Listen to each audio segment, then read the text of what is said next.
The Logitech G502 is one of the most popular and legendary gaming mice. A few years ago, Logitech remade it with the G502X, which came with change, as well as a price increase. So if you've been priced out of the new product, well, great news! I found a fake one for around $22. You may be wondering, but how? Why? At Grok. Is this real? Well, we're going to find out if it's real, or if it only exists in an alternate plane of reality. This is the Ewiden, we'll go over that, G2, and it boasts 1000 Hz rate of return, classic large hand mold, hardware game macro programming, and 12,800 dots per. Just like in a previous video I made exploring AliExpress mice, I will be taking this mouse apart to see if what's inside matches the listed specifications. Some of these are very bold claims as well. A potential buyer does ask a hard-hitting question.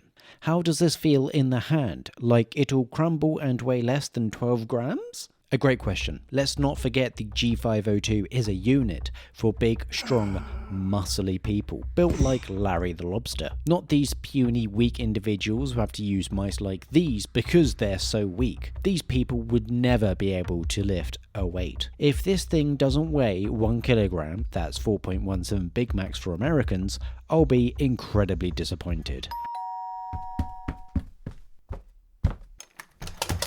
It's here, and it's looking pretty real to me.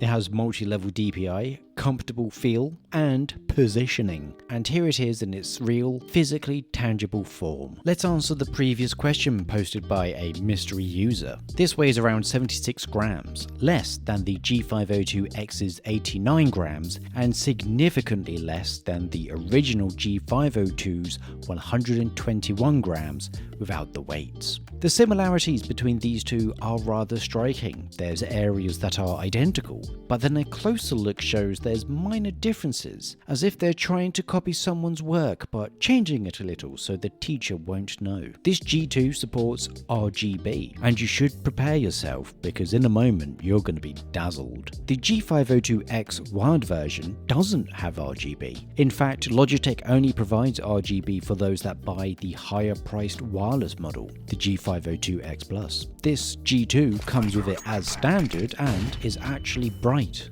and colourful. Wow. I personally don't care for it, but I'd consider this to be dazzling. This is apparently using a 3311 sensor, not a flagship, but it's still going to perform excellently in most situations. Whether or not it is actually a 3311 sensor, well, maybe we'll find out a bit later if I can crack this thing open. There were a few issues with this mouse that I noticed whilst playing with it, and one major problem with the thumb button, which I'll get into. For the most part, the quality of this mouse is alright. It's average, mid, or usable, if you will. The top section has the standard gaming mouse smooth matte coating, but then on the sides it has this textured plastic. Anyone that has used cheap products before will probably recognize this. It's a specific plastic look that's a red flag for cheap tat. As I delve deeper into the mouse, the quality starts literally falling apart. The main mouse 1 button feels fine, sometimes. There's a few occasions where I can feel some rubbing plastic. The mouse 2 button, however, is completely fine. Elsewhere, the quality standards continue to drop. The scroll wheel feels awful. For one, it's not an infinite scroll wheel, and it's mushy and a bit gooey. It's like the physical components are made out of glue. It's just nasty. It's worse than the G502X's infinite scroll wheel, where Logitech changed it from the original's meatier, better feeling and more expensive to produce scroll wheel to this nasty plastic thing. But there is a brand new super yacht on the horizon, and the shareholders won't accept having one with just 2 swimming pools, so they had to cut costs. Lastly, there's a load of gaps in the shell. Were they trying to get some RGB light bleeding out like some of the Razer mice, or is it just a sign of poor quality? Well, it's time to crack this mouse open and get it out on a tray.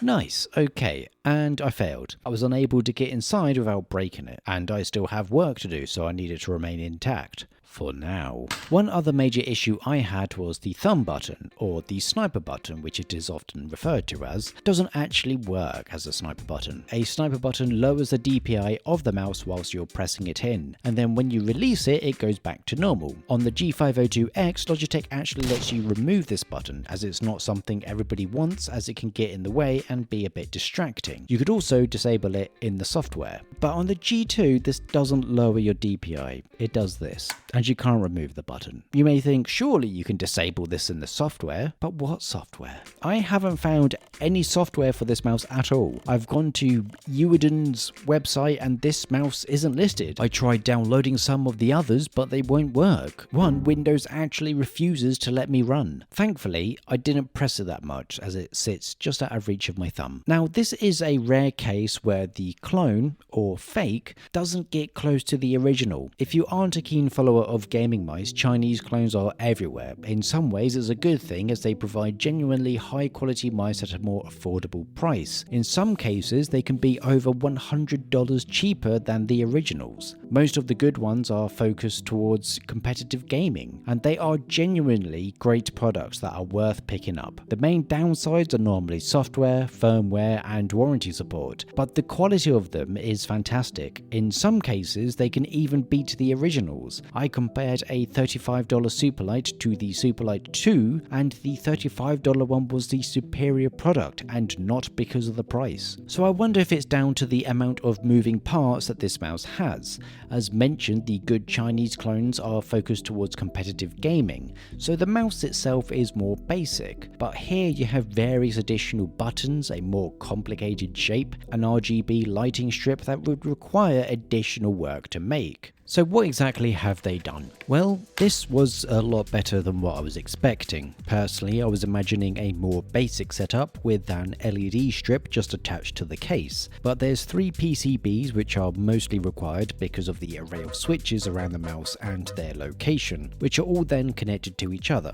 2 of these PCBs then have LEDs for the RGB. Interestingly though, the mouse doesn't use a 3311 sensor as advertised. This is using an A826 from Instant Microelectronics. The other specifications listed as 12,800 DPI and 1000 Hz polling is actually correct. I found a spec sheet that Instant Microelectronics applies for this sensor, and that confirms it. Despite it not being a PixArt sensor, there was nothing particularly noticeable in terms of performance from my time playing with it. The misleading advertisement, I guess you could say, may just be down to a minor error when making a store page for this G2, as some other store pages have the wired version listed as using the A826 sensor and the wireless version using a 3311. So after opening the mouse, it has confirmed and solidified my opinion that this mouse is in fact mid.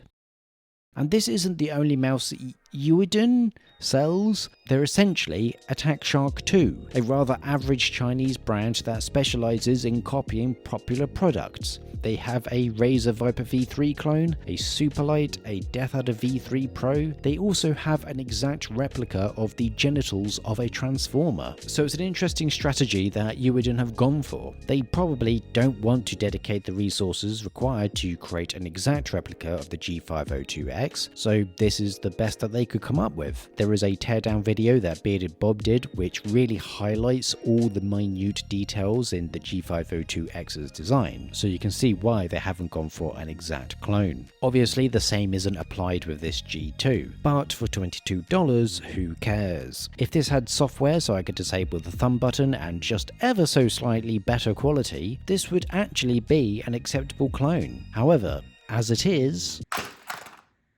If you want to check out some products that are actually worth buying, take a look at the video on screen now, and like and subscribe, please.